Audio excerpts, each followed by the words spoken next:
No moi! Oi että, hei, tervetuloa toteuttamaan mun kanssa mun yhtä isoista unelmistani, joka on vaeltaa täällä aivan Suomineidon päälailla. Kevolla olen ihan tässä parkkipaikalla. Tupsahdin tähän aivan hetki sitten bussin kyydistä. Takana on yö junan penkillä ja 7 tuntia bussin penkillä. Nyt tekee hyvää jalotella. Tervetuloa Kevolle!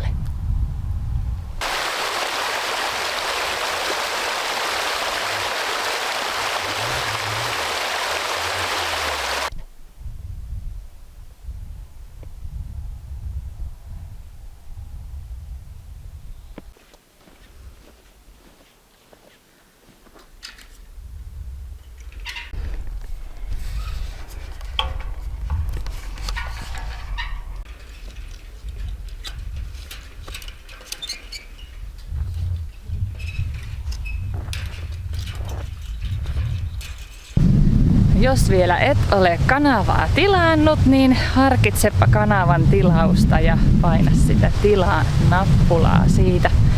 Ja sieltä Instagramistahan löytyy myöskin tämä Virvan tulet kanava, liikuntaa ja retkeilyä sisältävä kanava. Ja kiva, jos tilaat vaikka senkin.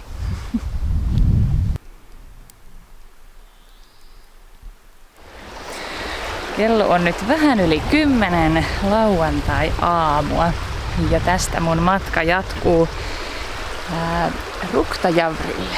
Siihen on 10 kilometrin matka. Taivas ei voisi olla enää sinisempi eikä juuri pilvettömämpikään. Parissa kympissä huitelee lämpöasteet tällä viikolla. Yhdelle päivälle on vettä luvattu. Voi toki ennuste muuttuu. Ja olo on onnellinen ja katsokaa tätä luontoa tässä. Minähän en kulje siis Kevon reittiä, sitä A:sta B:hen reittiä, vaan mä olen Kuivin kierroksella nyt.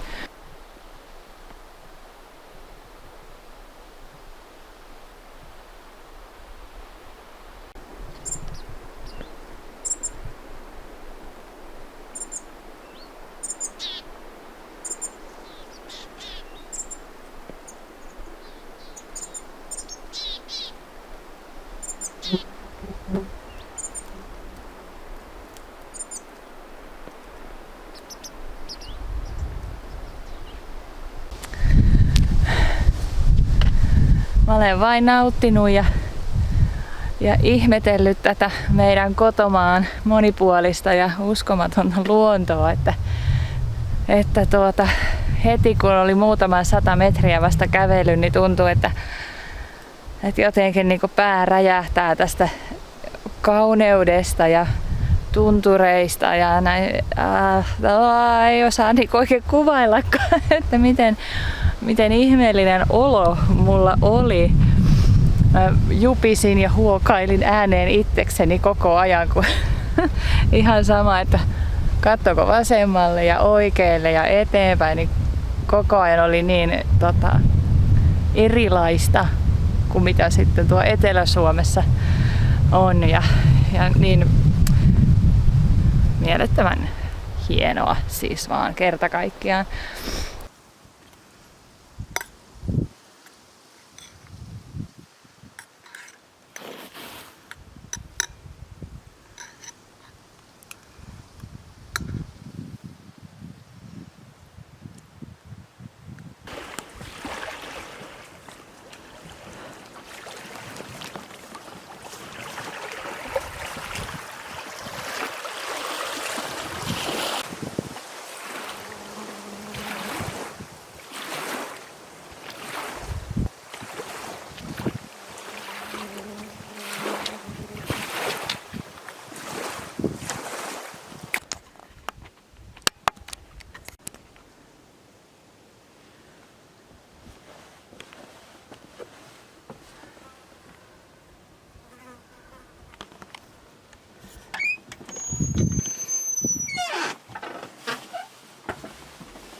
Pyyhettä ei ole muuta kuin tuuli ja aurinko.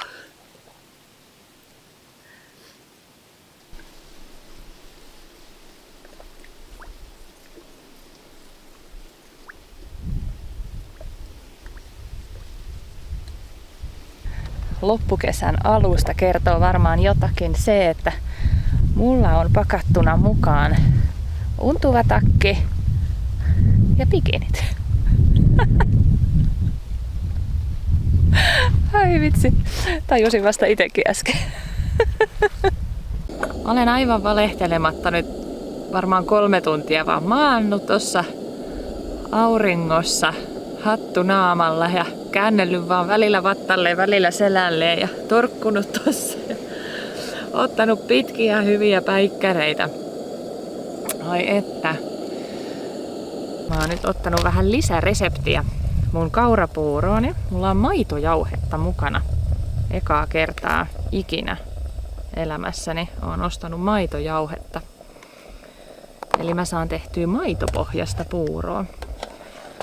Testasin tän kotona ja siitä tuli oikein hyvää.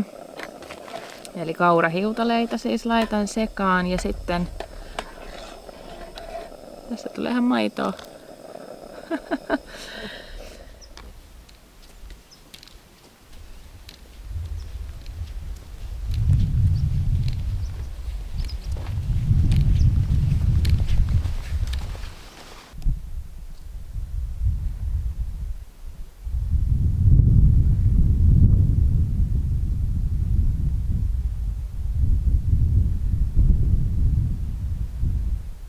Alan lähestyä puurajaa. Se taisi olla 500 metriä merenpinnasta, kun puut lakkaa kasvamasta.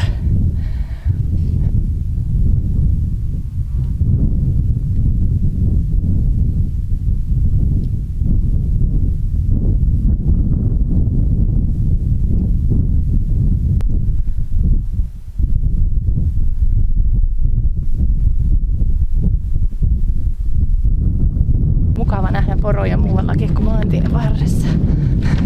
Se mikäs tässä kulkiessa ajatukset pyörii aiheesta toiseen ja pää tyhjenee mukavasti. Tämä on juuri tällaista mukavaa kuplassa olemista. Että kunhan vaan ottaa yhden ajatuksen kerrallaan ja pohtii sen pois. Kohta se nuppi on ihan tyhjää täynnä. Sitten se on hyvä mennä kotiin ja täyttää se taas kaikenlaisilla kehittävillä asioilla.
Tää on ollut kyllä hisy hyvä ratkaisu, tää termari ottaa mukaan.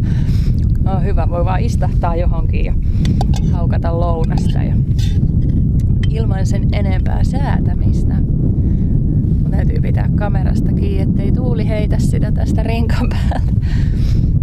Mä en näillä pitkillä reissuilla kuljettele tuota kolmijalkaa mukana laisinkaan, että se on painava ja turha kapistus.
Ongelma. Mä olen nyt tässä akukammilla. Kello on 3. Ei siinä mitään. Ongelma on se, että tässä ei ole vettä. Kartta kyllä näyttää, että on puroja, liruja, mutta ne on varmaankin kuivunut. Tuossa on semmonen pieni joen uoma tavallaan menee, mutta siinä ei ole mitään. Ja ilman vettä ei kyllä mihinkään leiriydytä, se on ihan varma juttu se.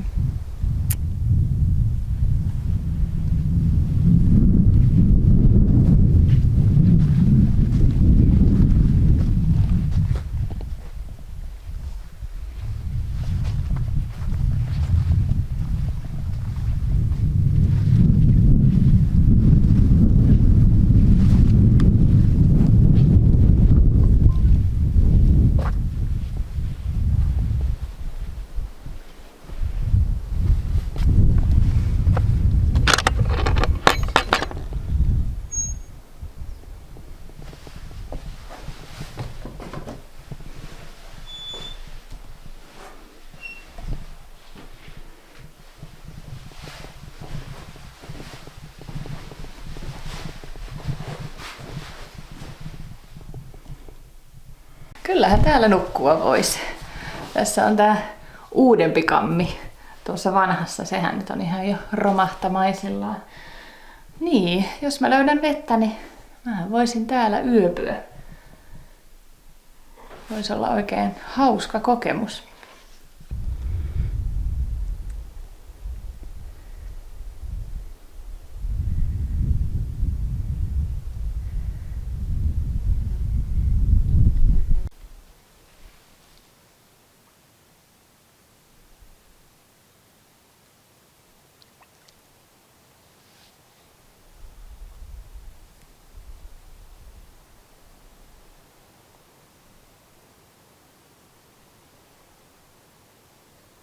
vesiasia taisi ratketa nopeammin kuin ajattelinkaan. Nimittäin ihan muutaman askeleen, muutaman ehkä 15 metrin päässä, kun nousi tuota rinnettä ylös tuosta kammilta, niin tässä on tämmönen, oisko tää lähde peräti. Tulee kyllä niin maan alta tuo vesi kuin voi tulla. Aivan kirkasta. Toki se vähän seisoo, mutta se on aivan kirkasta ja maistuu ihan raikkaalle. Ei siinä ole niinku mitään, eikä mitään ötököitä tai semmosia mömmöjä päällä.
Hyvää huomenta kammista.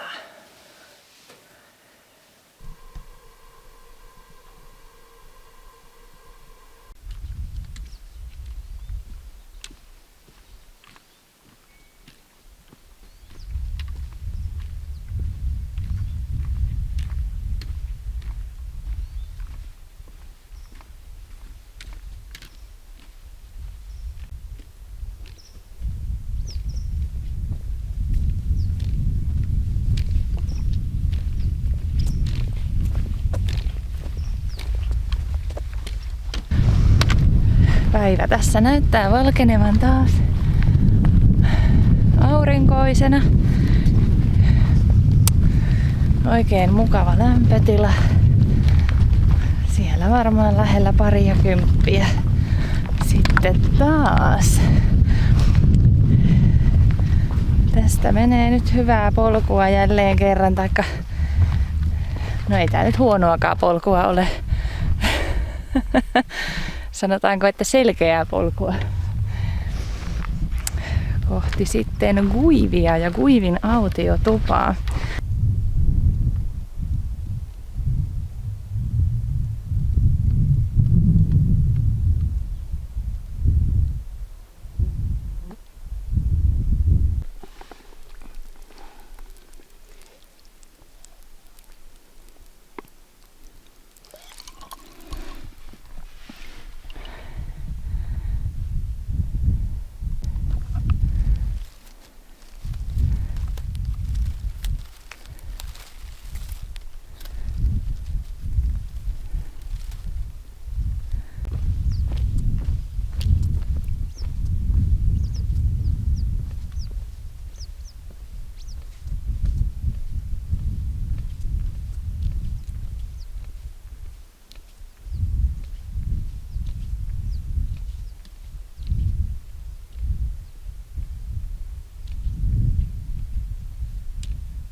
Selvästi nyt jotakin porojen kokoontumisajoja.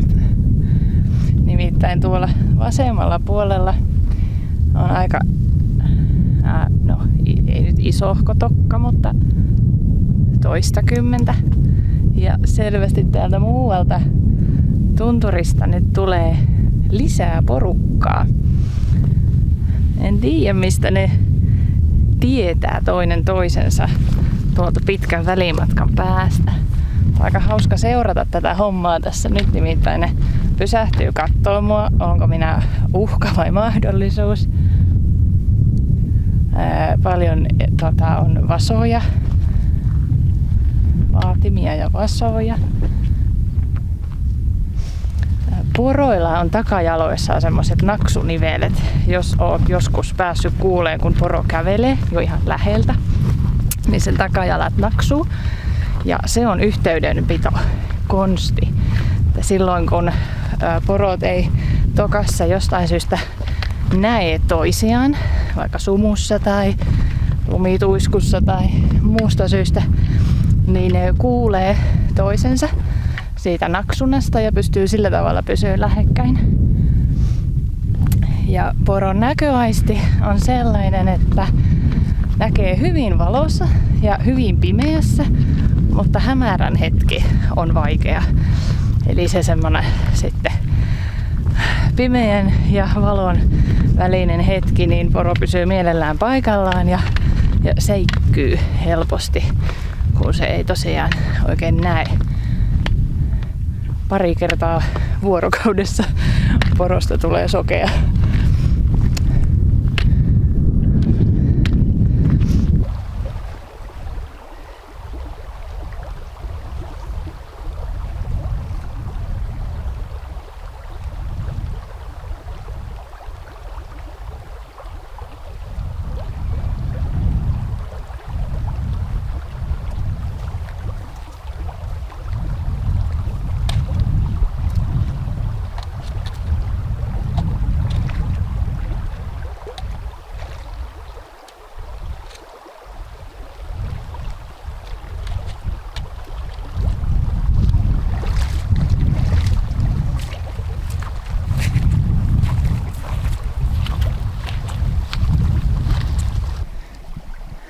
Ylitin juuri Chavresjohkan, kans tämmönen pieni jalkapesupuro tai joki, niin kuin johka tarkoittaa.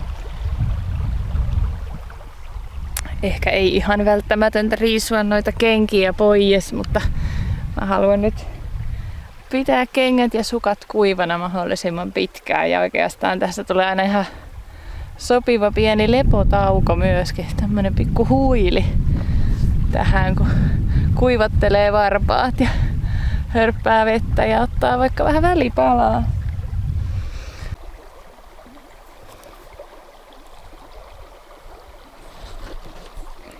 Akukammi tuossa.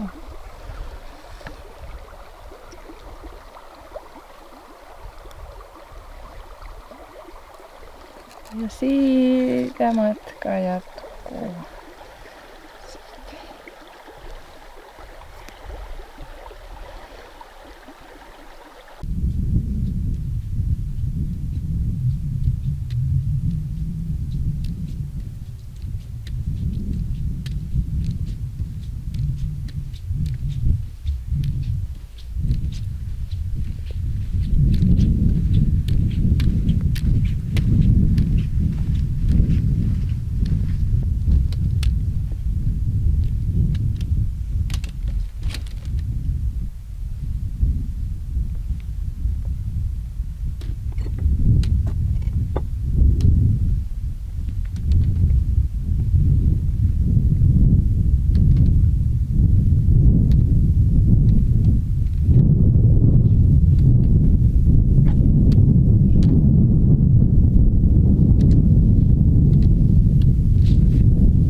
Nyt iltapäivälle on luvattu ukkosta. tuli kotoa viestiä ja vastaan tuli äsken vaeltaja nainen koiran kanssa ja vahvisti tiedon. Mulla on pari kilometriä tästä enää tuohon Kuiville ja kello on jotakin 11. Mitäköhän se on oikeesti? No joo, 11:30. Niin se voipi olla, että huiputus jää nyt haaveeksi, jos rupeaa ukkoset jytisee ja muutenkin vettä sataa, niin ei siinä sitten kyllä mihinkään huipuille lähetä.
Mä teen nyt sillä tavalla semmoisen ratkaisun, että mä oon tässä kun tässä Kuivin uudella, siis aivan fantastisen ihanalla tuvalla. Pienen huoltotauon pidän, keitän seuraavan aterian tässä valmiiksi taas tonne termariin ja revin sadevaatteet rinkasta valmiiksi ja todella mä lähden nyt sinne Fjällun putoukselle päin tästä. Vielä kello on vasta puolta päivää. Että tää nyt on vähän tämmönen, en mä nyt tiedä mikä on järkevää ja mikä on niinku kivaa ja mikä on mitäkin, mutta näin mä nyt ajattelin, että tästä on 13 kilometriä sinne. Ja mä tämän 10 laukkasin tähän semmoiseen 3 tuntiin, niin että jos nyt vähän sitten matka lakastuu, niin ei se mitään haittaa. Toki se ukkonen jännittää, jos sellainen sitten tulee. Voihan se olla, että se on muuallakin.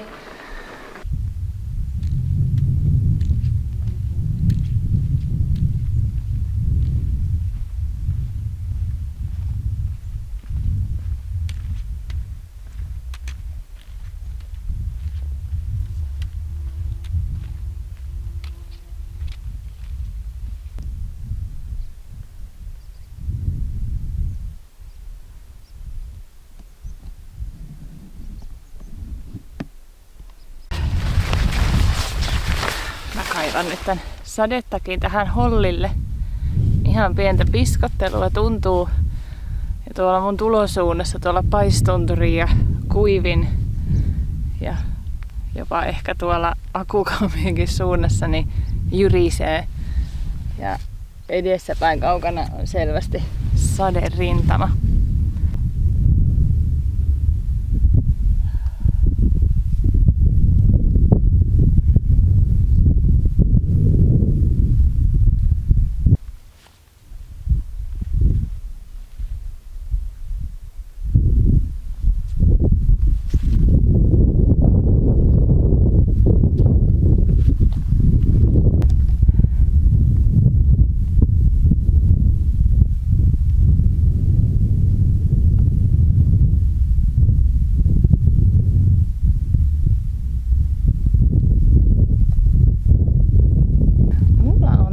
Siis tästä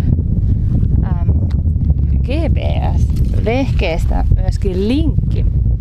Onkohan semmonen kuin MapShare tuttu teille, jotka Garminia tai muuta systeemiä käytätte.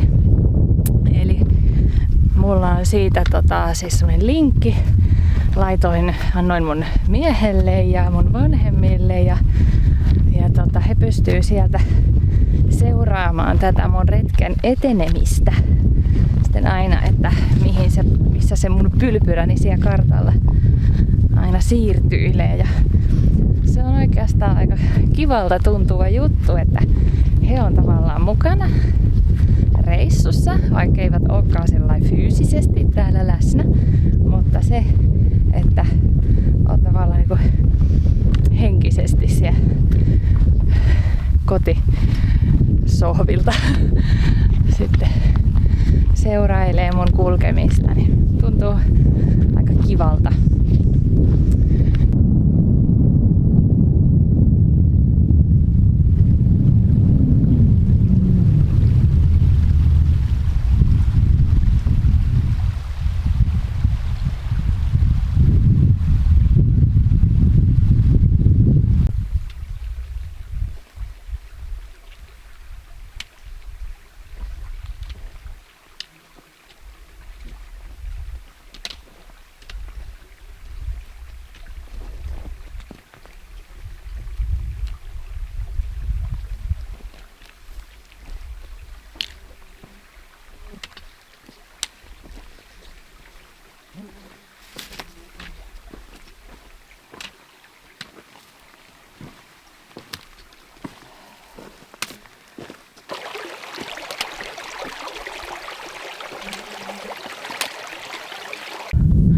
Puuskututtaa. Maisema muuttuu selvästi kanjonimaisemmaksi. Tuossa oli toinen samanlainen tommonen kanjoni alas ja ylös. Muistuttaa vahvasti Kolista tämä reunojen ylös ja alas meneminen. Mä oon siis tullut tänään about samassa ajassa tuplamatkan mitä eilen ja toissapäivänä. Eli kyllä toi hyvät unet ja tankkaaminen, sillä on kuulkaa iso merkitys.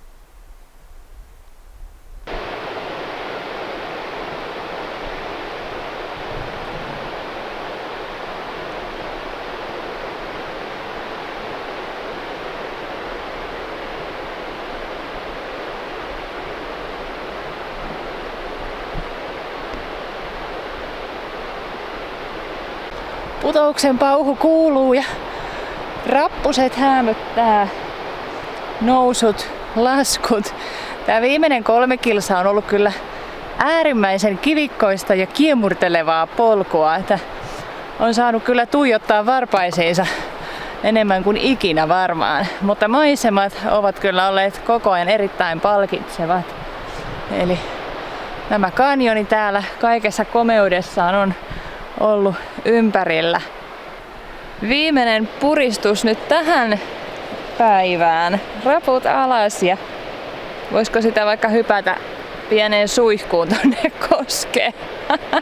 Kello on tosiaan nyt se on 5:30. Eli 8:30 lähin ja 5:30 seison täällä harjanteen päällä.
Homma meni sateiseksi nyt. Just ehin kylpyyn ja iltapalat syömään, niin sit piti syöksyä tänne telttaan. Ja tässä tämä menee nyt sit koko ilta ja yö. Miksi ei nyt ovi kiinni?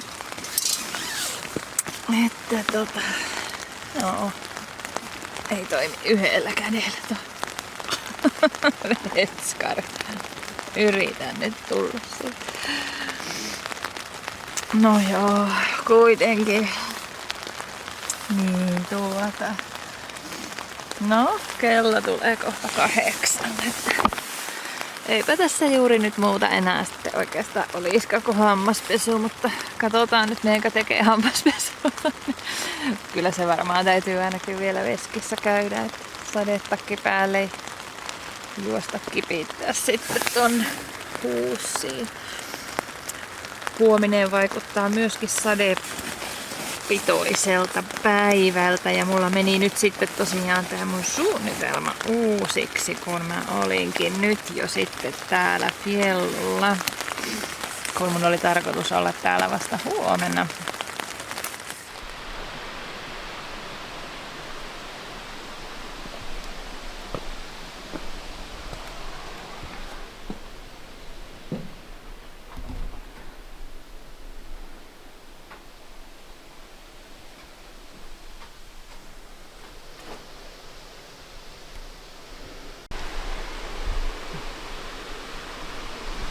Tää on kaikki sadevettä yön ajalta.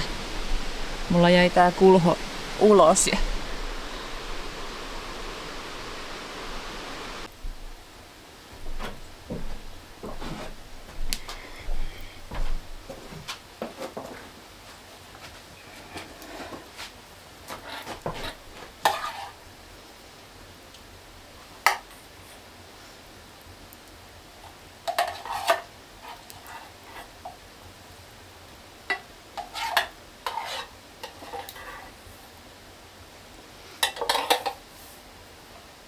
Olin onnistunut laittaa teltan pieneen alamäkeen sillain, että pää oli vähän sit alempana, mutta tasoittelin sitä vaatekasoilla sitä ongelmaa. Täällä on myös tässä Fjellun putouksilla tämmönen kammi, mutta nyt niin sanotusti kohtuullisen hyvän sään aikaan niin yritän operoida tän aamun tästä liikkeelle. Niin ja onnistuin laittaa melkein suoraan hirven kakka läjään se teltta. Tuli vähän hoppu sen asian kanssa.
Hyvä aamujumppa. Niin mä lähdin tuossa vartin yli 10 tosta tosiaan liikkeelle. Ja en todellakaan aio kuvata, kuinka tullaan ylämäkeen ylös. Mä en ole nimittäin vielä edes ylhäällä asti.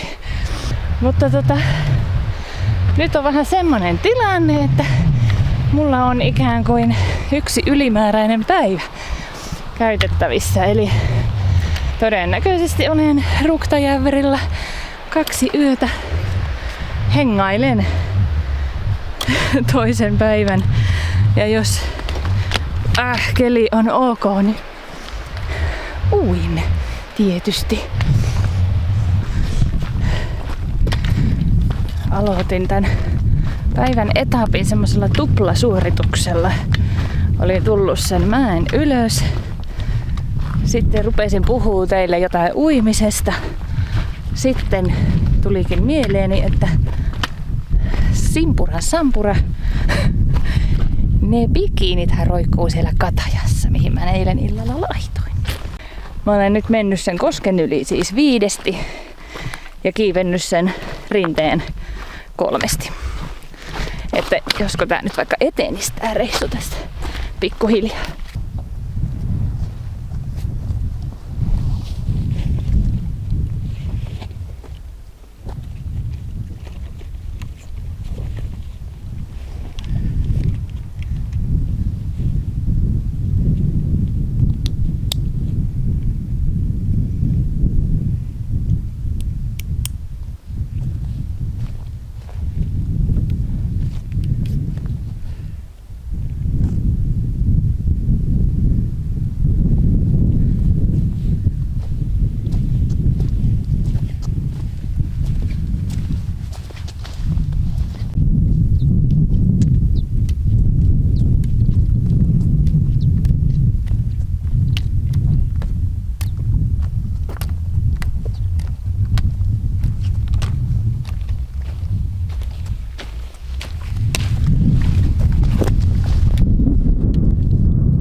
Sitten vastarinnettä ylös. Toi olikin aika jännä toi äskeinen rakkakivikko. Polun pätkä.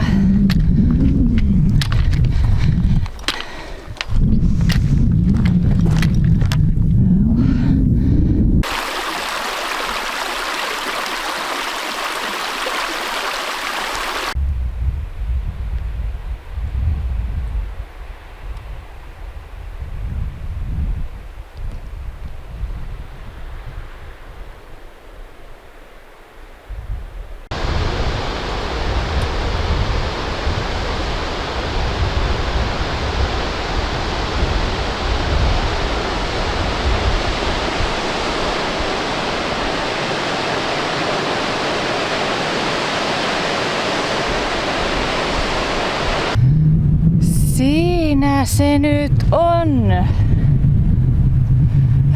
Huhu. Kaiken kiipeämisen arvoinen maisema, kyllä. Ehkä kuppala upeinta Suomea on juuri tässä. Näin, katsokaa.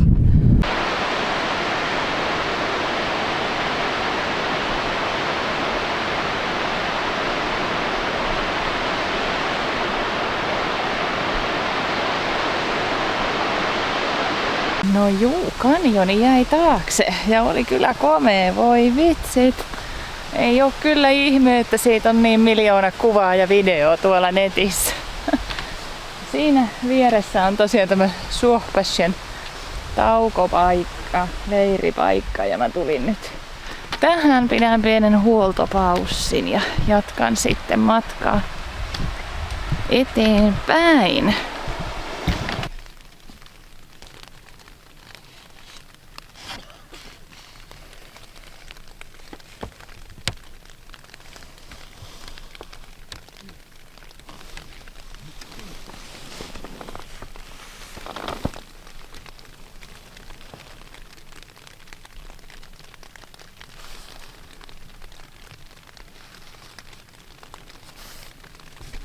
Eli kello on 6 illalla ja mä olen nyt siis tosiaan täällä Suohpäsajassa.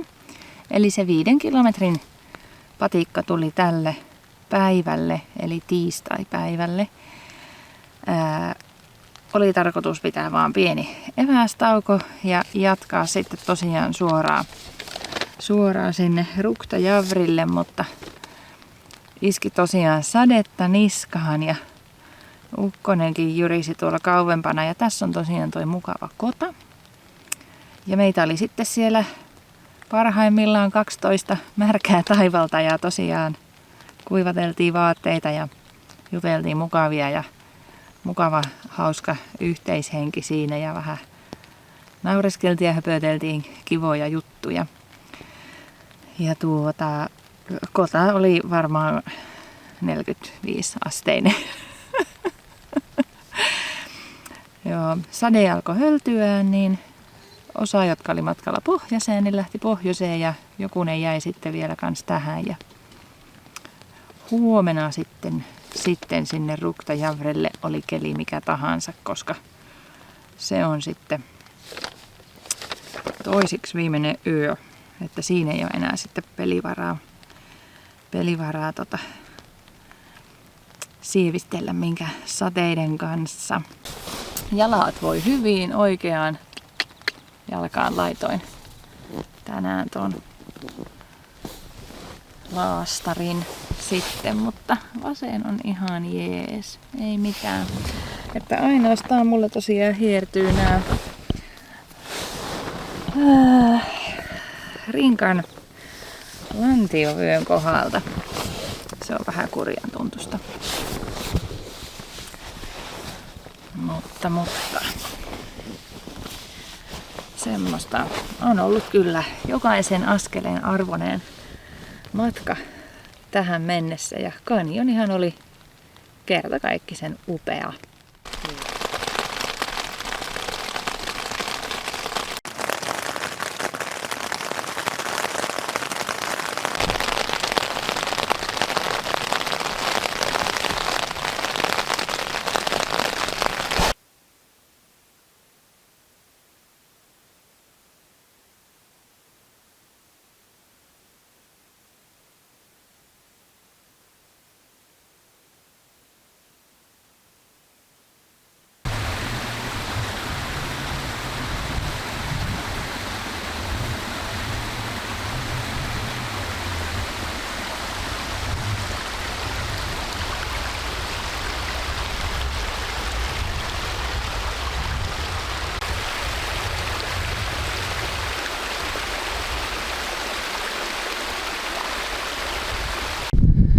Pari tuntia on tullut nyt tuolta Suohpäsialta ja sateessa. Aluksi satoi ihan sellainen enemmänkin. Nyt on enää tämmöistä sumusadetta oikeastaan. En ole hirveästi kuvailu, kun on täytynyt pitää kamera tuolla suojassa. Aikamoista tämmöistä kivikkoista polkua. Näkyykö tosta mitään?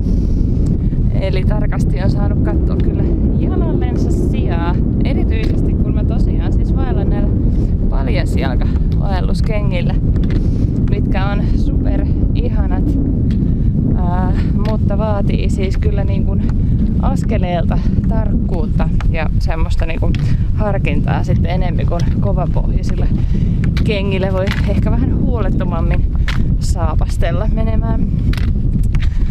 Se, että kengät olisivat kuivat ja sukat, niin on vain haavekuvaa enää tässä kohtaa. Tuossa on siellä pieniä puroylityksiä ja asusta soista maastoa aina välillä. Ja sit kun on satanut koko yön tai parikin yötä, niin äänet on ihan lillinkiä sitten kaikki täällä. Mutta mä olen nyt jollain varmaankin seitä paikalla, koska se on tuollainen erityislaatuinen kivi, johon on sitten kasattu lisää kiviä. Joo. Että semmoista raporttia tässä kohtaa. Mä en nyt ihan osaa sanoa, missä kohtaa mä siis olen tarkalleen. Joku järvi on tuossa vieressä ja antaiskohan tää mulle vähän tuulen suojaa tää seika. Ja niin valkoinen poro menee siihen järven toisella puolella parhaillaan. Mahoton homma. Joo. En rääkkää kameraa tän enempää, että saa sitten vähän loppureissustakin kuva. Mutta joo, yö meni tosiaan mukavasti. Joo, 5 olin hereillä ja 8 lähdin liikkeelle. Ja semmoista.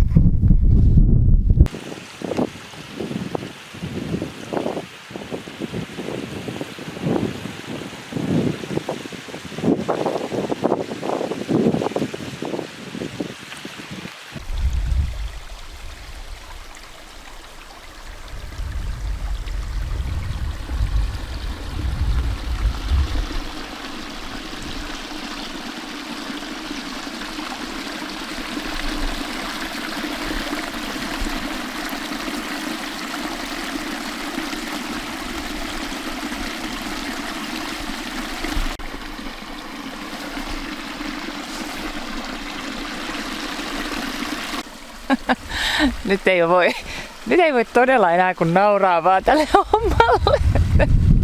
Siis todellakin konkreettisesti polut ovat muuttuneet puroiksi. Tässä on kyllä niinku...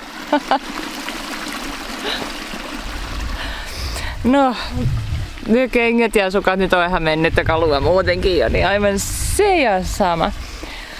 Mutta mun edessä näkyy myöskin rappuset. Tossa, noin. Mä toivon ja oletan, että siinä olisi se taukopaikka, josta on sit enää vaan 3 kilsaa Ruktajavrille. Mä lähden nyt kävelemään tonne puroon.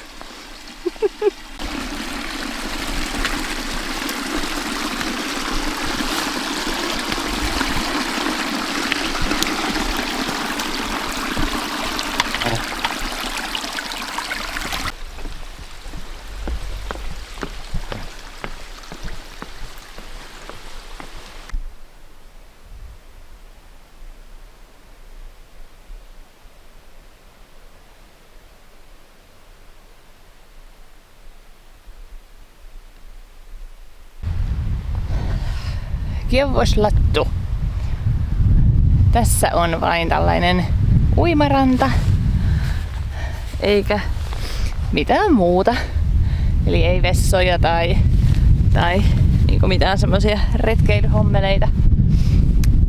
Eli 3 kilometriä ja vois päästä kuivattelemaan vähän kamppeita.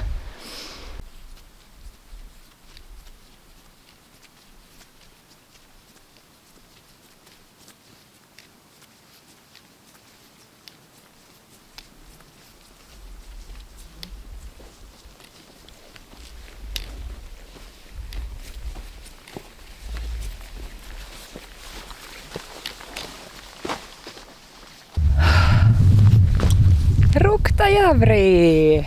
Hei! Siellä se tuttu järvi taas pilkottelee. Jihaa! Keli on vähän erilainen kuin jokunen päivä takaperin.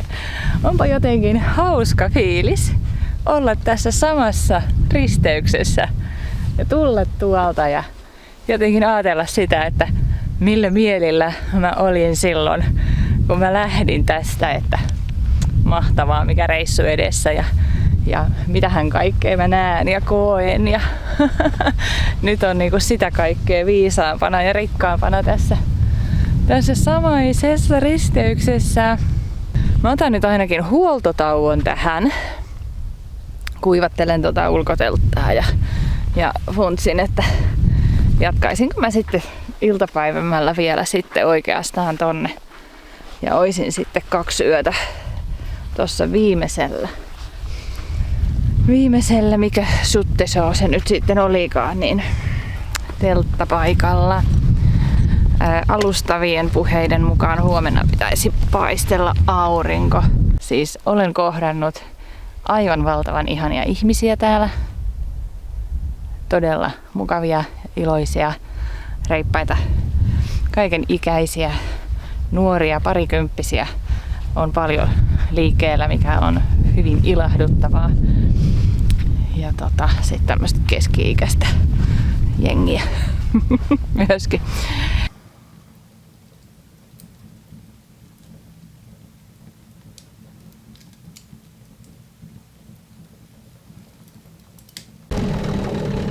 Kurkkaappa tuo ranna.